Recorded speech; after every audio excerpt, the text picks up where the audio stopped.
So hello student, good evening. एक बार फिर से स्वागत है आपका आपके अपने चैनल निम्स यानी neat nursing institute of medical science में। मैं हूं Prakush Tripathi, MBBS student at Shyam Shah medical college Rewa, और मैं लेके आया हूं आपके लिए नीट 2024 के फिजिक्स का सॉल्यूशन। अभी कुछ ही देर पहले सत्यम सर ने आपके लिए बायो का सॉल्यूशन आप लोग को दे दिया है, और इसी सीरीज में अभी हम लोग फिजिक्स का सॉल्यूशन आपके लिए डालने वाले हैं। ठीक है, तो बिना टाइम वेस्ट किए चलते हैं अपने पहले क्वेश्चन की ओर। उसके पहले एक चीज पूछ लेते हैं आपसे कि आप सब कमेंट सेक्शन में जरूर बताएं कि आपका नीट का पेपर कैसा रहा। अगर आपको कोई भी काउंसलिंग रिलेटेड हेल्प चाहिए हो तो आप हमारी टीम से कांटेक्ट कर सकते हो। जहां तक जितने भी मेंबर हैं या जितने भी ट्यूटर हैं, सभी ने रिसेंटली काउंसलिंग अटेंड करी हुई है, तो आप किसी से भी पर्सनली डीएम करके भी काउंसलिंग रिलेटेड इन्फॉर्मेशन दे सकते हो। जिन लोगों का एग्जाम बहुत अच्छा गया है उनको many many congratulations, well done, आपने बहुत अच्छी मेहनत करी थी और वो मेहनत रंग भी लाई। और जिन लोगों का एग्जाम थोड़ी सी अच्छा नहीं जा पाया किसी भी रीजन के कारण, तो आप देखिए, आप पे डिपेंड करता है कि आप अभी और प्रिपेयर करना चाहते हो या नहीं। इसका जवाब सिर्फ और सिर्फ आप दे सकते हो। बाय द वे, अगर कोई भी कंफ्यूजन हो तो आप हमसे जरूर कंसल्ट करें। ठीक है, तो चलिए चलते हैं अपने सॉल्यूशन की तरफ, और इसी के साथ देखते हैं अपना पहला क्वेश्चन। ओके, सो पहला क्वेश्चन आया हुआ है आपका न्यूटन्स लॉ ऑफ मोशन से। इससे न्यूटन्स लॉ ऑफ मोशन से क्या कह रहा है question? A bob is build in a horizontal plane by means of a string with an initial speed omega rotation per minute. The tension in the string is t. Tension कितना है? t.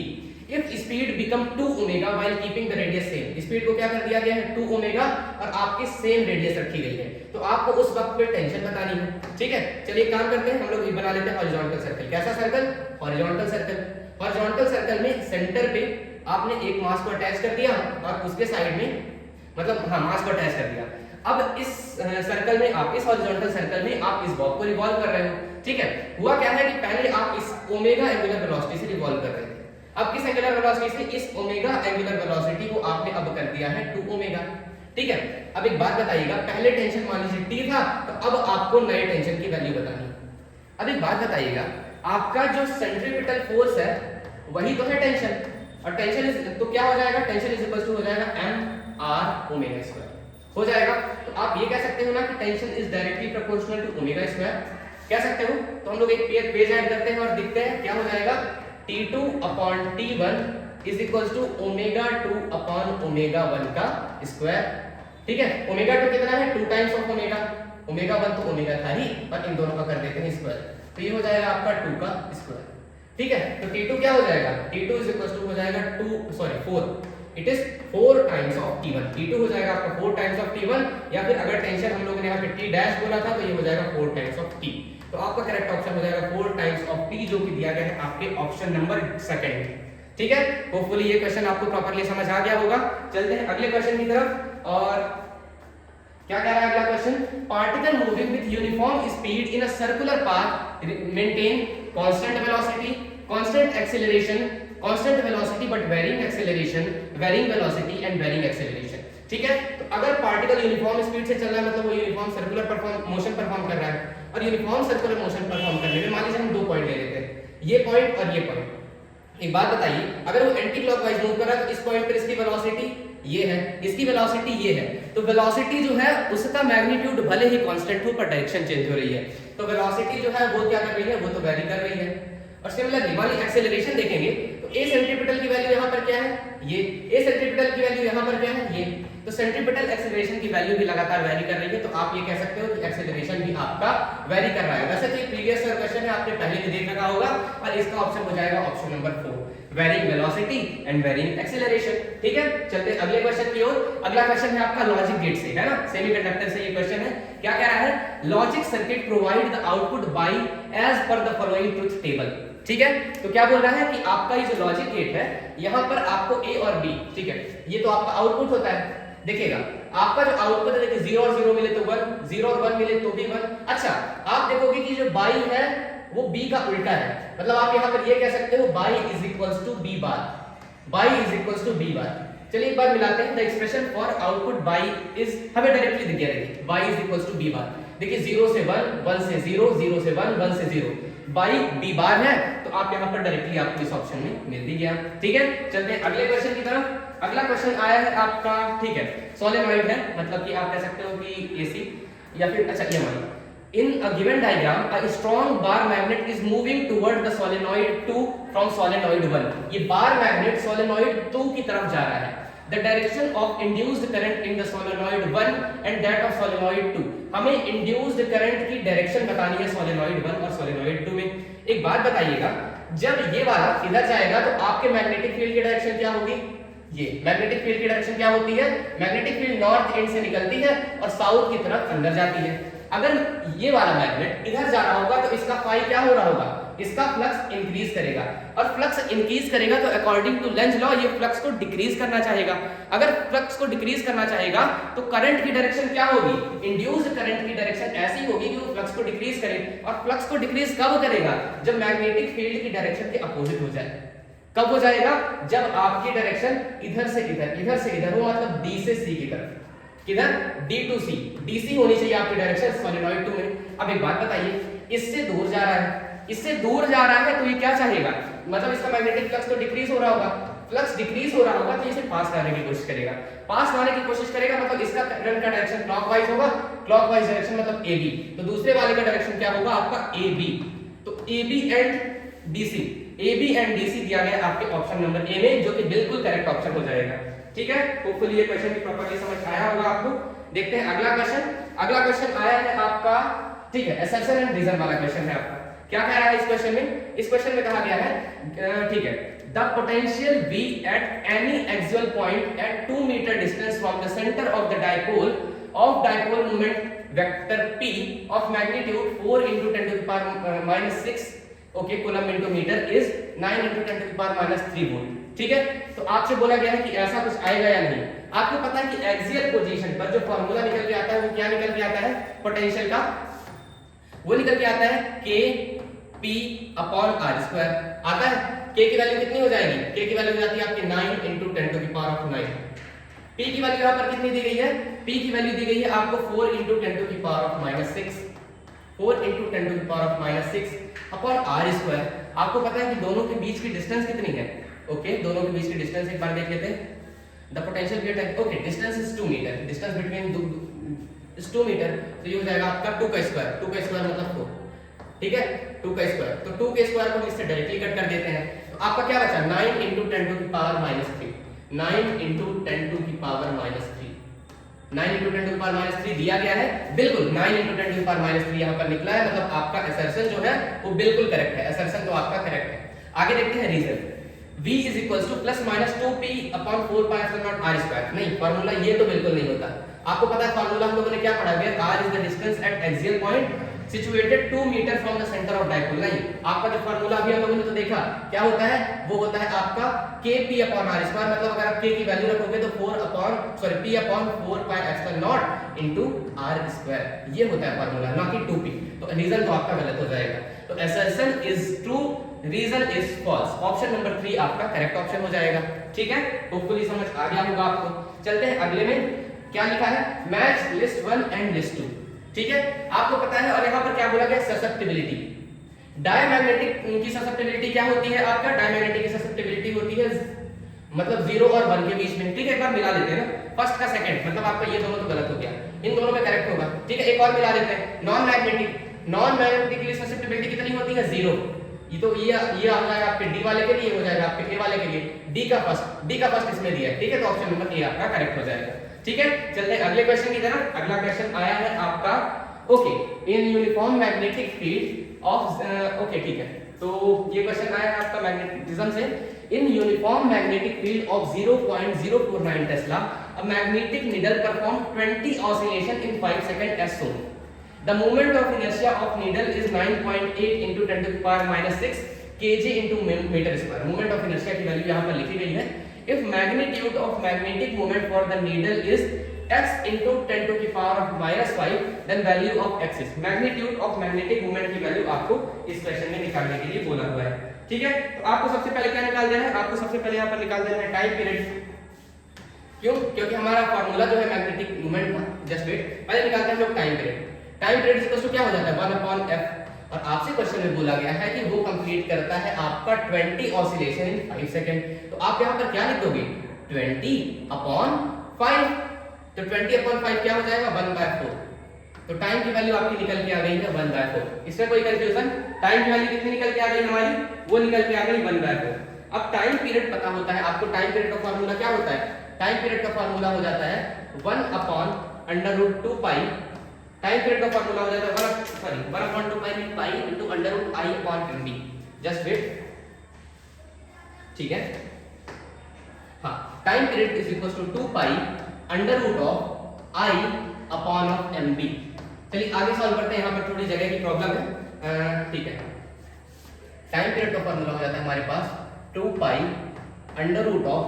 √i/mb। एक बात बताइए, time period की value आपने कितनी निकाली? 1/4 is equal to 2 pi √i/mb। एक काम करते हैं, चलिए ये रूट हटाने के लिए हम दोनों साइड कर देते हैं स्क्वायर। कर दे स्क्वायर, तो इसका स्क्वायर हो गया आपका 1/16, इसका स्क्वायर क्या हो गया 4 pi square into i/mb। 4 pi square into i/mb, तो 1/16 इज इक्वल टू 4। हमें किसकी वैल्यू निकालनी है इस क्वेश्चन में? ओके, हमें अच्छा पाई स्क्वायर को हमें यहाँ पे as it is pi square की तरह ही रखनी है। ओके, हमें मैग्नेटिक मोमेंट की वैल्यू निकालनी है, ठीक है। मैग्नेटिक मोमेंट मतलब b की वैल्यू निकालनी है हमें इस क्वेश्चन में। चलिए आगे चलते हैं। ओके सॉरी, ठीक है। मैग्नेटिक मोमेंट की वैल्यू हमें इस क्वेश्चन में निकालनी है, मतलब m की वैल्यू हमें इस क्वेश्चन में निकालनी है, ठीक है। तो 4 into पाई स्क्वायर हमें एज इट इज ऐसे ही लिखे रहने देना है। i की वैल्यू कितनी दी गई है? i की वैल्यू आपको क्वेश्चन में दी गई है मोमेंट ऑफ इनर्शिया 9.8 into 10⁻⁻6। लिख लेते हैं हम लोग 9.8 into 10⁻⁻6 अपॉन m की वैल्यू कितनी है क्वेश्चन में? m की वैल्यू है आपके पास, m की वैल्यू निकाल दी है, मैग्नेटिक फील्ड की वैल्यू दी है 49। Okay, 49 into 10⁻⁻3। ऐसा कर लेते हैं, क्या कर सकते हैं हम लोग? m की वैल्यू हमें निकालनी है into 49 into 10⁻⁻3। ये बेटर रहेगा। या फिर 4.9 कर लेते हैं, 4.9 into 10⁻⁻2, क्योंकि ये डायरेक्टली हमारा कट रहा है यहाँ से, ठीक है। चलिए आगे चलते हैं। आपको पता है कि 4.9 9.8 से कितनी बार में कट जाएगा? 2 बार में कट जाएगा। 10⁻⁻2 ऊपर गया तो ये हमारे पास क्या बचा? 10⁻⁻4, ठीक है। और क्या वैल्यू बची है? हमें निकालनी है m की वैल्यू। तो काम करते हैं, m को उधर भेज देते हैं, बाकी सबको इधर रहने देते हैं। m इज इक्वल टू क्या हो जाएगा? m इज इक्वल टू हमारे पास बचा है 4 pi square into 2, 4 pi square into 2 into 10⁻⁻4 upon of क्या बचा है? ठीक है, एक चीज और, 16 भी हमारी ऊपर ही मल्टीप्लाई हो जाएगा, 16 भी हमारा ऊपर ही मल्टीप्लाई हो जाएगा। तो m की वैल्यू क्या निकल के आ जाएगी? देखिएगा 4 2 8 और 16 8 हमारे पास कितना निकल के आता है? ओके, एक बार ऑप्शन भी देख लेते हैं। 16 8 ओके 1 to 8 हमारा, हाँ एग्जैक्टली 1 to 8 ही तो आएगा। तो 16 8 1 to 8 into 10⁻⁻4 into pi square. Okay, तो m की वैल्यू क्या निकल के आ गई? 1 to 8 into, एक बार ऑप्शन देखते हैं।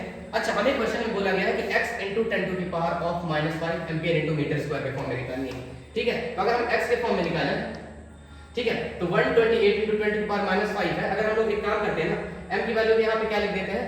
x into 10⁻⁻5, x into 10⁻⁻5 is equal to 128 into 10⁻⁴ pi square. आगे सॉल्व करते हैं, चलिए। तो जब आप आगे सॉल्व करोगे तो क्या हो जाएगा? ये ठीक है, 10⁻⁻5 इधर कटेगा तो x इज इक्वल टू निकल के आ जाएगा आपका 128 into 10 into पाई स्क्वायर। तो क्या निकल के आया? x की वैल्यू निकल के आई 1280 पाई स्क्वायर। 1280 pi square. देखते हैं किसी ऑप्शन में दिया गया है? बिल्कुल, ये दिया गया है आपके ऑप्शन नंबर 4 में, ठीक है। तो ऑप्शन नंबर 4 आपका करेक्ट ऑप्शन हो जाएगा। थोड़ा सा लेंथी क्वेश्चन था, पर आपको समझ में जरूर आया होगा, ठीक है। चलते हैं अगले क्वेश्चन की तरफ। बिल्कुल, अगला क्वेश्चन आया है ट्रांसफार्मर वाले टॉपिक से। देखिए 12th क्लास से बहुत सारे क्वेश्चन देखने को मिले हैं। An ideal transformer has turn ratio Np/ns। Turn ratio कितना दिया गया है? 1/2। द रेशियो ऑफ Vs/Vp, ठीक है, इज इक्वल टू, ठीक है। तो आपको पता है कि Vs/Vp जो होता है, Vs क्या है? आपका पोटेंशियल है। तो जो आपका Vs/Vp होता है वो Ns/Np के क्या हो जाता है? Inversely proportional. तो Vs/Vp is equal to, okay, अच्छा अच्छा directly proportional. Alright, Vs/Vp is equal to Ns/Np हो जाएगा, Ns/Np, ठीक है, Ns/Np। एक बात बताइएगा, यहाँ पे Np/Ns की वैल्यू लिखी है तो हम इसे क्या लिख देंगे? 2/1 हमारा आंसर हो गया, मतलब option number 2 is the correct answer here, ठीक है, समझ में आ गया, ट्रांसफार्मर से रिलेटेड ये सवाल था, 2:1 इज करेक्ट आंसर। ठीक है, आगे चलते हैं। अगला क्वेश्चन आया हमारा किस टॉपिक से? अगला क्वेश्चन है वर्नियर कैलिपर से। अच्छा क्वेश्चन है ये, थोड़ा सा टाइम कंज्यूम करेगा। क्या बोल रहा है क्वेश्चन? क्वेश्चन में कहा गया है in vernier calliper n+1 division of vernier scale coincide with n division of main scale division. मतलब n+1 vernier scale division is equals to n times of what? Main scale division. तो 1 vernier scale division कितना हो जाएगा? 1 vernier scale division is equals to हो जाएगा n/n+1 main scale division. ठीक है, n/n+1 main scale division, ये 1 vernier scale division की वैल्यू आ जाएगी। क्या बोला गया है? If 1 main scale division represent 0.1 millimetre then vernier constant in centimetre is. अच्छा, वर्नियर कांस्टेंट की वैल्यू निकालना है। एक बात बताइए, least count is equals to क्या हो जाता है? Least count is equals to हो जाता है 1 main scale division minus 1 vernier scale division हो जाता है। तो least count is equals to क्या हो जाएगा? 1 main scale division minus 1 vernier scale division की वैल्यू हम लोगों ने निकाली है n/n+1 main scale division, n/n+1 main scale division. एक काम करते हैं, हम लोग n+1 को नीचे कॉमन ले लेते हैं। तो हम लोग ने n+1 को कॉमन ले लिया तो क्या हो गया? n+1 minus n into main scale division. ठीक है, हमें नेक्स्ट पेज में चलना पड़ेगा। Least count is equal to, एक काम करते हैं, थोड़ा सा कट कर देते हैं, फिर नेक्स्ट पेज में चलते हैं। देखिए ये n से ये n आपका कट हो गया, तो 1/n+1 मेन स्केल डिवीजन। ठीक है, क्या हो जाएगा? Least count is equal to हो जाएगा 1/n+1 main scale division.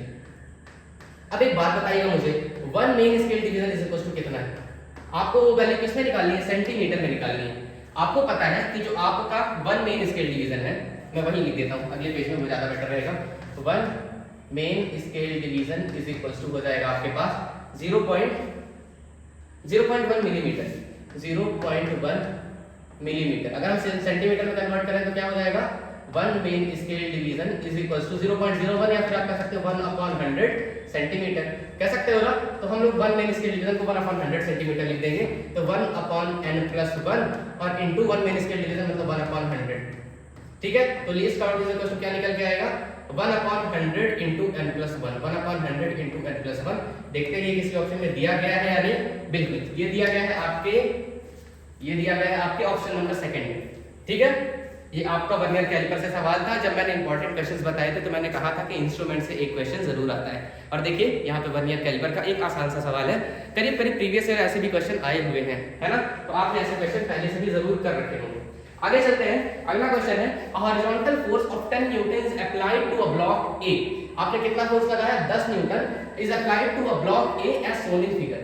The mass of block A and B are 2 kg and 3 kg, ये दोनों के मास है।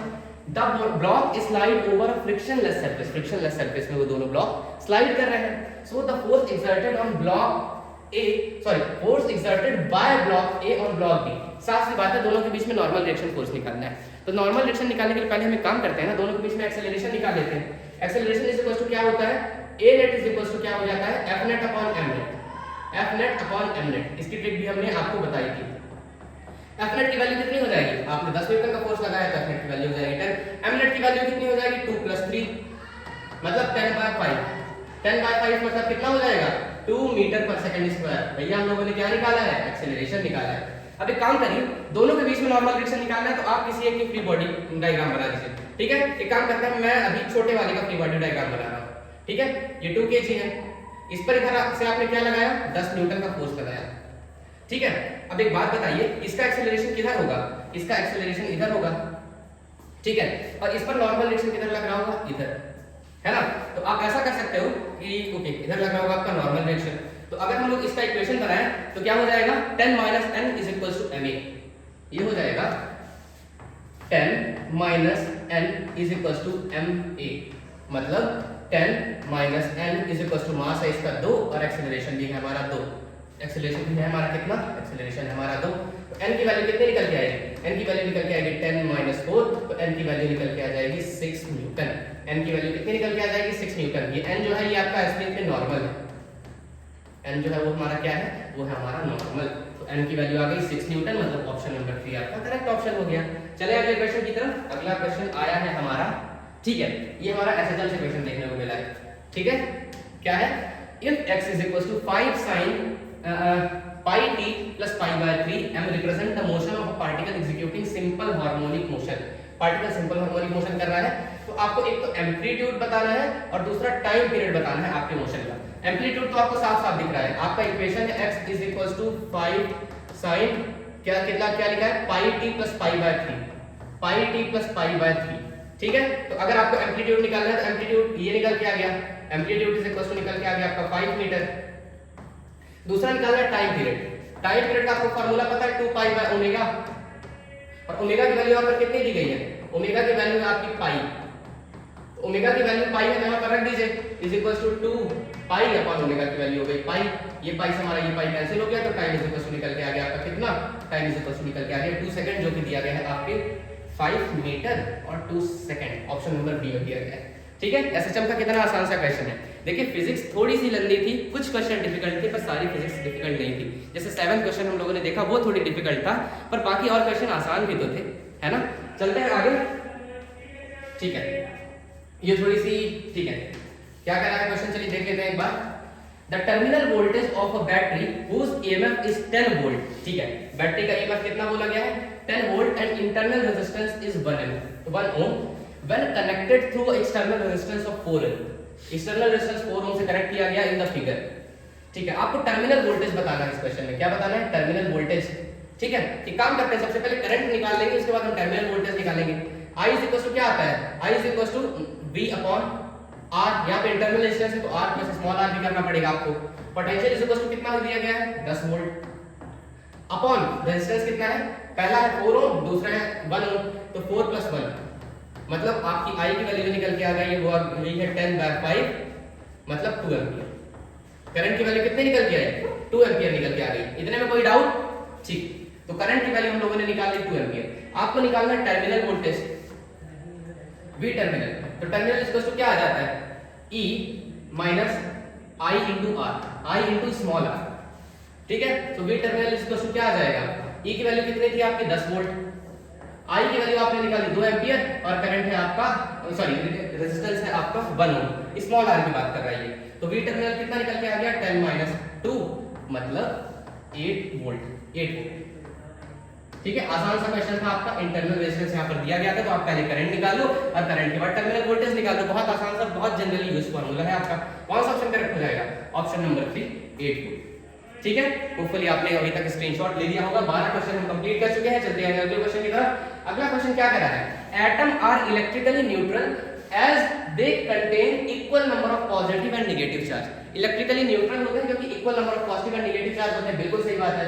आगे atom of each element are stable and emit their characteristic spectrum. देखिए हर element जो होता है वो कैरेक्टरिस्टिक स्पेक्ट्रम तो इमिट करता है लेकिन स्टेबल नहीं होता। जैसे अगर आप बात करो किसकी, अगर आप बात करो रेडियो एक्टिव एलिमेंट की, तो वो कहाँ स्टेबल होते हैं, राइट ना। तो अगर वो स्टेबल नहीं होते तो आप ये नहीं कह सकते कि ईच एलिमेंट के एटम या फिर उनके न्यूक्लियाई स्टेबल होते हैं। हाँ कैरेक्टर स्पेक्ट्रम तो देते हैं। तो आपका स्टेटमेंट 1 करेक्ट है, स्टेटमेंट 2 इनकरेक्ट है। Statement 1 is correct and statement 2 is incorrect, बिल्कुल ऑप्शन नंबर 3 में ऐसा दिया गया है, ठीक है। चले आगे, अगला क्वेश्चन है आपका, ठीक है। If c is the velocity of light in free space, then correct statement about photon among the following is, ठीक है। Energy of photon is E is equals to h mu, सही है statement. Velocity of photon is c, बिल्कुल। देखिए photon जो होगा वो speed of light से ही तो चलेगा, स्पीड ऑफ लाइट के पार्टिकल्स को फोटोन कहते हैं, तो वो तो स्पीड ऑफ लाइट से ही चलना चाहिए। आगे देखते हैं, momentum of photon is equal to h mu upon c, बिल्कुल ये भी सही है। आपको पता है कि okay energy is equal to क्या होता है, अरे वैसे ये फार्मूला तो काफी फेमस है, h mu upon c, ठीक है। ये वाला भी करेक्ट ही है आपका, वैसे आप फार्मूले से इसे निकाल भी सकते हो। आगे चलते हैं, if in photo electron collision both total energy and total momentum are conserve. अच्छा फोटो इलेक्ट्रॉन का कोलिजन होता है तो आपकी टोटल एनर्जी और टोटल मोमेंटम दोनों कंजर्व रहेगा, ये भी स्टेटमेंट सही है। अभी तक चारों स्टेटमेंट सही है, शायद पांचों भी सही होंगे, देखते हैं। फोटोन पॉसेस पॉजिटिव चार्ज, नहीं फोटोन जो होता है वो कैसा होता है, फोटोन आपका न्यूट्रल होता है। तो फोटोन अगर न्यूट्रल होता है तो पॉजिटिव चार्ज तो हो नहीं सकता, मतलब ऑप्शन नंबर 5 आपका गलत है। ए बी सी डी चारों सही है, ए बी सी डी 4 मतलब चारों करेक्ट है, ऑप्शन नंबर 2 इज करेक्ट, है ना। आगे चलते हैं, अगला क्वेश्चन आया है आपका हाइड्रोजन स्पेक्ट्रम से। Spectral line of hydrogen for transition from N2 मतलब 3 से 2 ट्रांजिशन होगा, 4 से 2 होगा, 5 से 2 होगा और 6 से 2 ऐसा ट्रांजिशन दिया गया है। और आपको यहाँ पर बोला गया वेवलेंथ। एक बात बताइए, अगर आपकी बेस वाली जहां पर आ रहे हैं आपके इलेक्ट्रॉन ऊपर से नीचे वो तो सेम है, 3 से 2, 4 से 2, 5 से 2, 6 से 2, तो 3 से 2 की एनर्जी कम होगी और अगर एनर्जी कम होगी तो वेवलेंथ सबसे ज्यादा होगी। तो सबसे ज्यादा वेवलेंथ किसमें होगी? 3 से 2 में। तो इन चारों में सबसे ज्यादा वेवलेंथ आपको कौन सी दिख रही है बताइएगा? 656 मतलब फर्स्ट का हो जाएगा थर्ड। फर्स्ट का थर्ड आपके एक ऑप्शन में दिया गया है, देखिए और कुछ करना ही नहीं पड़ा। वैसे एक बार ये भी मिला लेते हैं, 6 से 2 मिनिमम होगा मतलब 410 इज मिनिमम। तो क्रॉस चेक कर लेते हैं, डी का फर्स्ट है, बिल्कुल डी का फर्स्ट है, देखिए ऑप्शन नंबर सेकंड आपका करेक्ट ऑप्शन हो जाएगा, है ना। बाकी और दो मैच करने की जरूरत ही नहीं, आसान सा सवाल था, हम ज्यादा क्वेश्चन हम लोग सॉल्व कर सके। आगे, a tightly bound 100 turn coil of radius 10 centimetre carry a current of 7 ampere. The magnitude of magnetic field at the centre of the coil आप लोगों को निकालना है, ठीक है। क्वेश्चन नंबर 16 है ये, और आपको क्या निकालना है? Magnetic field at the centre of the coil. तो एक बात बताइए, मैग्नेटिक फील्ड का फार्मूला क्या होता है? मैग्नेटिक फील्ड का फार्मूला निकल के आता है B = μ0 n I upon 2r। ये मैग्नेटिक फील्ड का हमारा फार्मूला हो जाता है। तो μ0 की वैल्यू क्वेश्चन में दी गई है, क्या लिखा गया है? परमिबिलिटी ऑफ फ्री स्पेस दिया गया है 4 पाई × 10⁻⁷ याद भी रहती है आपको। नंबर ऑफ टर्न कितना दिया गया है? 100 टर्न है। करंट कितना बोला गया? 7 एम्पीयर अपॉन 2 × रेडियस कितना बोला गया है? रेडियस है आपका 10 सेंटीमीटर। 10 सेंटीमीटर मतलब इसे आप 1/10 ऊपर ही 10 का मल्टीप्लाई कर दीजिए, बहुत ही अच्छा है ना, 1/10। आगे सॉल्व करते हैं इसे इधर साइड पे, ठीक है, कलर चेंज करते हैं बिल्कुल। तो b की वैल्यू क्या निकल के आ गई? b की वैल्यू निकल के आ गई 4 × 22/7, 4 × 22/7 × 10⁻⁷। देखिए ये 100 और ये 10 क्या बन जाएगा? 10⁻⁴। तो आप ये कर सकते हैं ना, 7 × 10⁻⁴ -4 बच रहा है, और क्या बचा है नीचे हमारा? एक और 2 बचा है, तो 2 भी नीचे लिख देते हैं, ठीक है। अब चलिए करते हैं तो क्या, काटा पीटी। काटा पीटी करेंगे तो ये 7 से हमारा ये 7 कट जाएगा, ये 2 से हमारा ये 4 कट जाएगा, यहाँ पर बचेगा 2। तो b की वैल्यू क्या निकल के आ गई? 22 × 2 मतलब 44 × 10⁻⁴। 44 × 10⁻⁴ आपको, अच्छा टेस्ला मिली टेस्ला में निकालना है। एक ठीक है, मिली टेस्ला में कर सकते हैं ना, क्या 4.4 × 10⁻³ भी से हम लोग लिख सकते हैं। 4.4 × 10⁻³ मतलब b = है 4.4 मिली टेस्ला। 4.4 मिली टेस्ला ये आपका करेक्ट ऑप्शन हो जाएगा। अभी किस ऑप्शन में दिया गया? 4.4 मिली टेस्ला, ऑप्शन नंबर 3। तो 16 का कौन सा ऑप्शन करेक्ट हो जाएगा? 16 का करेक्ट हो जाएगा आपका ऑप्शन नंबर 3, ठीक है। चलिए अगले क्वेश्चन की तरफ। अगला क्वेश्चन आया है आपका एक बार फिर से लॉजिक गेट से। लॉजिक गेट से 2 सवाल आए हैं। अगर 2 सवाल लॉजिक गेट से आ रहे हैं तो आपको समझ आ जाना चाहिए कि पेपर इतना भी कठिन नहीं था। फिजिक्स थोड़ी लंबी हो सकती है पर कठिन तो नहीं दिख रही है अभी तक, है ना। आगे चलते हैं। The output by of a given logic gate is similar to output of an, ठीक है। तो आपको बताना है कि किसके सिमिलर है। एक बात बताइए क्या हो जाएगा? a बार प्लस b बार, और इसके बाद मतलब ये आपका क्या है? नॉट गेट है, ये भी आपका नॉट गेट है, और इन दोनों को ऐड करोगे तो a बार प्लस b बार बन जाएगा। और यहाँ पर फिर बार बन गया तो a बार प्लस b बार का होल बार, मतलब कि आप कह सकते हो a double bar dot b double bar. तो इसे आप a डॉट b भी कह सकते हो। और a डॉट b किसका आउटपुट होता है? ये आउटपुट होता है आपके एंड गेट का। दोनों लॉजिक गेट के सवाल एकदम एक बार में बन गए। एंड गेट है मतलब ऑप्शन नंबर 4 आपका करेक्ट ऑप्शन हो जाएगा, ठीक है। कोई डाउट? होपफुली कोई भी डाउट नहीं होगा, आप कमेंट सेक्शन में पूछ भी सकते हैं, ठीक है। चलते हैं अगले क्वेश्चन की तरफ। बोला गया है a wire of length L and resistance 100 ohm is divided into 10 equal part, ठीक है। लेंथ L है और रेजिस्टेंस 100 ओम है एक वायर का। Resistance 100 ohm is divided into 10 equal part, उसे 10 इक्वल पार्ट में डिवाइड किया गया। The first 5 part are connected in series and next first 5 part connected in series and next 5 part are connected in parallel. 2 combination are again connected in series. 2 combination को दोबारा से series में connect किया गया। तो resistance of this combination, एक बात बताइए, अगर उसका रेजिस्टेंस कितना है? 100 ओम, 100 ओम, ठीक है। आपने इसे क्या किया? इसे 10 पार्ट में डिवाइड कर दिया। तो जब 10 पार्ट में डिवाइड कर दिया तो r डैश की वैल्यू क्या निकल के आ गई? r डैश की वैल्यू निकल के आ गई, मतलब r का एवरी पार्ट आप कह सकते हो 10 ओम निकल के आ गई। और ये r की वैल्यू किसके लिए है? ये हर पार्ट के लिए है, एवरी पार्ट के लिए, एवरी पार्ट का रेजिस्टेंस है। अब इनका कनेक्शन देखते हैं, चलिए, ठीक है। कनेक्शन कैसा बना है? कनेक्शन कुछ ऐसा बना है कि 5 को सीरीज में कनेक्ट किया, ठीक है, ये 5 सीरीज में कनेक्ट हो गया और 5 इसी तरह पैरेलल में 1 2 3 4 5 को हमने पैरेलल में कनेक्ट कर दिया। हो गया 5 पैरेलल में कनेक्ट, बिल्कुल, और ये बन गया हमारा कनेक्शन। तो देखिए ये आपके 5 सीरीज वाले हैं, कौन से, ये 5 10 10 10 10 10 लिख देते हैं, 10 10 10 10 10, और ये 5 पैरेलल वाले हैं 10 10 10 10 10। तो इनका आउटपुट क्या हो गया, तो देखिए R इन सीरीज वालों का आउटपुट हो गया आपका 50 ओम सीरीज में, और R इन पैरेलल इसका क्या हो गया, रेजिस्टेंस इन पैरेलल ये निकल के आएगा 10/5 मतलब 2 ओम। जब आप इन्हीं सीरीज में कनेक्ट करोगे तो R टोटल क्या निकल के आएगा, R series plus R parallel, R series कितना निकला आपका 50 ओम, R पैरेलल कितना निकला 2 ओम, तो कितना निकल के आ गया टोटल 52 ओम। कितना आसान सा सवाल था, 52 ओम इसका करेक्ट ऑप्शन हो जाएगा, जो कि दिया गया है आपके ऑप्शन नंबर 2 में। ठीक है, बहुत आसान सा सवाल था। चलते अगले क्वेश्चन की तरफ। अगला क्वेश्चन है आपका, ठीक है, रेडियो एक्टिविटी से क्वेश्चन देखने को मिल रहा है। चलिए देखते हैं, आपका दिया गया एक न्यूक्लियाई X, चलिए देखते हैं, फटाक से डीके भी करवाते जाते हैं। न्यूक्लियाई X है, उसका एटॉमिक नंबर है 82 और मास नंबर है आपका 290।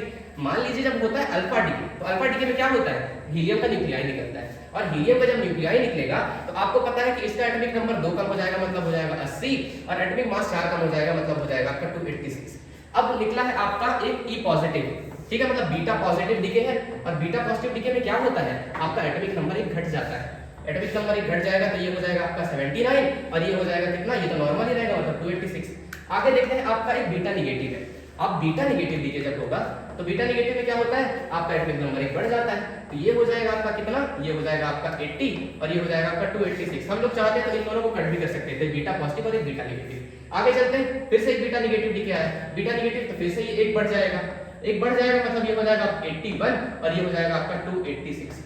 81 और 286 दिया गया है किसी ऑप्शन में, 81 और 286 दिया गया है आपके ऑप्शन नंबर 4 में, जो कि आपका हो जाएगा करेक्ट ऑप्शन। ठीक है, इसके बाद चलते हैं अगले क्वेश्चन की तरफ। अगला क्वेश्चन आया है आपका, ठीक है, 20वां क्वेश्चन, और ये आया है आपका इलास्टिसिटी वाले टॉपिक से।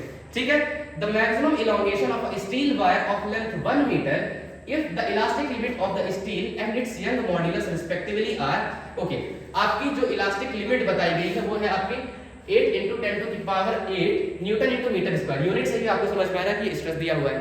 आगे एंड जो आपकी यंग मॉडुलस की वैल्यू है 2 × 10⁻11 न्यूटन × मीटर स्क्वायर, ये आपकी यंग मॉडुलस की वैल्यू दी गई है। ठीक है, आपको यंग मॉडुलस का फार्मूला पता है, क्या होता है, यंग मॉडुलस का फार्मूला हो जाता है आपका स्ट्रेस अपॉन, ओ सॉरी कोई मच्छर बैठा हुआ है, बिल्कुल जस्ट वेट। ठीक है, ओके, सो क्या हो जाएगा, देखिए formula stress upon strain. Very good, stress क्या हो जाएगा, स्ट्रेस हो जाएगा आपका फोर्स अपॉन एरिया। वैसे स्ट्रेस की वैल्यू दी गई है तो हमें मुझे नहीं लगता कि चेंज करने की जरूरत है।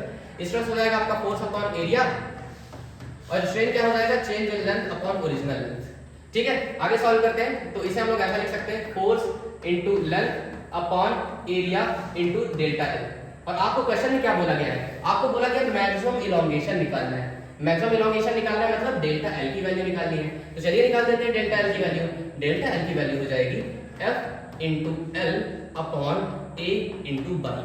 चलिए अब काम करते हैं, वैल्यू पुट करना चालू करते हैं।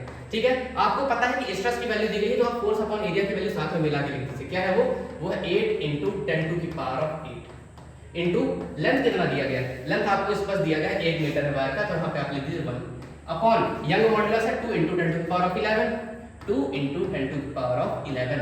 ये 2 कटा 8 से तो आ गया 4 गुना में, और 10⁻11 जाएगा तो ऊपर जाएगा तो -11 बन जाएगा, तो आपका बन जाएगा 4 इंटू 10⁻³ ये इलोंगेशन है मतलब लेंथ होगी।